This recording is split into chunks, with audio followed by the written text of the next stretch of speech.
স্বার্থপর সিস্টেমে হইল আমার কর্মস্থল। আমাদের লেভেল 1 দাঁড় করাই দিছে, লাইন শ্রমিক দাঁড় করাই দিছে, এবং কি নিয়মিত গ্রেড 1 বা টেকনিশিয়ান যারা আছে আপনার সচরাচর চোখেই দেখতেছে। এখন সাইড দিলে আমি যে কাজ করতেছি আমার লাইন শ্রমিক একই কাজ করতেছে, প্লাস গ্রেড 1 যারা এরাও একই কাজ করতেছে, অথচ এই চোখের সামনে 3 ধরনের ভিন্নতার সৃষ্টি করে দিছে। এই সৃষ্টি কিন্তু সমিতির থেকে নিয়োগ হয় নাই, এই নিয়োগ কিন্তু বাংলাদেশ পল্লী বিদ্যুৎ আইন বোর্ড থেকে হয়েছে। অথচ আমাদের কোনো দুঃখ কষ্টের কথা আমরা তাদেরকে জানাইতেই পারি না।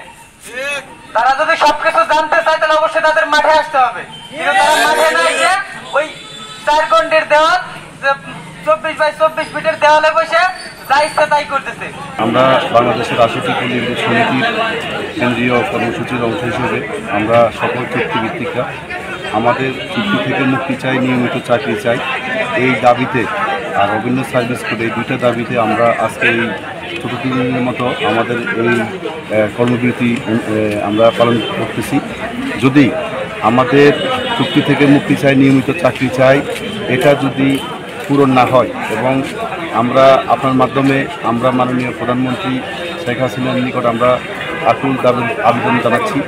উনি আমাদের বাংলাদেশের 18,000 জনগণের 18 লক্ষ কোটি জনগণের অভিভাবক হিসেবে আমাদের এই পল্লী বিদ্যুতের চুক্তিভিত্তিক চাকরিকে নিয়মিত করে নেবেন।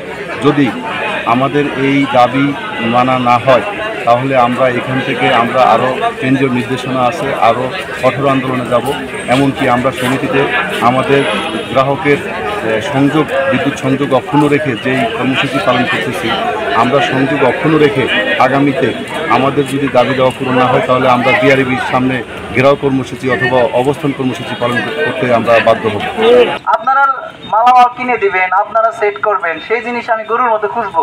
আর লাইন চালু হইতে পাবলিকের গুতা, পাবলিক অফিস ঘেরাও, পাবলিক লাইনম্যানকে বেঁধে রাখে, পাবলিক মিটার রিডারকে বেঁধে রাখে, তখন বিদ্যুৎ থাকে না, বিল দিব না যা, তাই না? আমরা যাই তো এগুলো আমরা বলছি বলে এগুলো আমাদের দোষ হয়ে গেছে। আমরা নাকি অযৌক্তিক দাবি করতেছি, এটা কি অযৌক্তিক দাবি?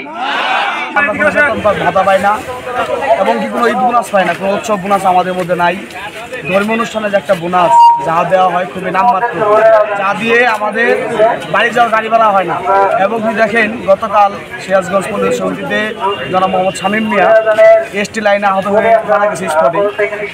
এই অনিয়মিত চাকরি করাতে, লাইন শ্রমিক চাকরি করাতে সে কোনো বেনিফিট পাবে না, কিন্তু সে তার পরিবার ছেড়ে চলে গেল। এই অনিয়মিত, এই অনিশ্চিত ভবিষ্যতে আমরা চাকরি করতে চাই না। তাই আমাদের প্রধানমন্ত্রীর নিকট আকুল আবেদন এই যে আমাদের এই চাকরিটাকে নিয়মিত করে আমাদের পরিবার যেন হাসি তুলে দেওয়া হয়।